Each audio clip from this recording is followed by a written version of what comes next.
जनाब आज दवान दसना है जड़ा पाकिस्तान चो आल पाकिस्तान चो मुकाबले विच खूबसूरती विच 2025 च पहले नंबर से जड़ा सड्डा आया ना आल पाकिस्तान चो खूबसूरती विच वो मलंग सड्डा है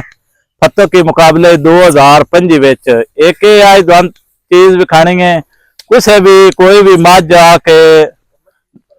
नवी करानी होवे ये हाजिर है आप इस टाइम आसफ लंबरदार दे फार्म ते मौजूद है जिस टाइम मर्जी आ सकते हो ते बाकी दवान सुल्तान आज जेड़ा 35 लाख खड़ा है ओदा दवान फल भी खाने की रिजल्ट है कैसे फाड़नो वो सड्डे दे वाले नाल जे आए खूबसूरती पहले नंबर ते आया ते किसी बंदे भी माज नवी करानी होवे ते इस टाइम आसफ लंबरदार साहब दा फार्म है कत्तोवाल ओदे ते मौजूद है जिस मर्जी मार दूजा दवान सुल्तान भी खाना 35 लाख खड़ा बन जाए 35 लाख खाए रौले पैन के कोई फाड़ छाड़ो दे कैसे नहीं यकीन निजाम है नाले डॉक्टर साहब नाल भी तुहाडा राबता कराना जेड़ा ने जनाब 35 लाख सड्डा सुल्तान सड्डा आज दवाने दे फाड़ भी विखाने ना आया कि सड्डा कत्तो वाले आसफ लमरे दा दवान आज विखाने ने दे फाड़ कैसे नो ठीक नो इदियां दो मज्जां सुइयां न जिस सड्डे दे ना दो मज्जां ना ते अज दवानों उन्होंने फल भी खाते ना दूआ मज्जा दो तो बच्चे दिते ना डॉक्टर यासर साहब नो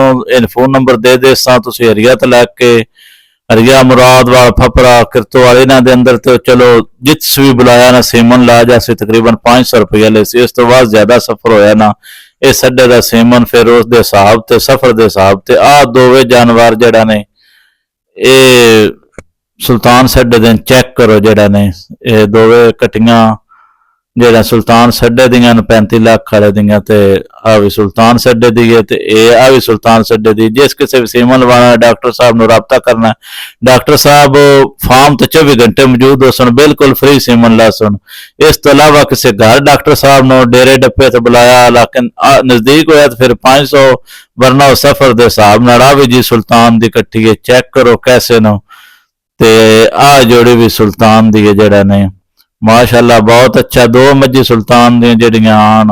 सीमन नालों सुइयां दो ना जानवर दिते ना दो वेदे चुगदियां पियां ना ते फिर मैं चोई शोई कदी नहीं फड़ा नहीं छड़ दिन चेक करो पाल ये भी सुल्तान दे ना ते जिस किसी ने भी जरूरत हो सीमन वास्ते डॉक्टर साहब नाल राबता कर सकदा डॉक्टर साहब हाजिर न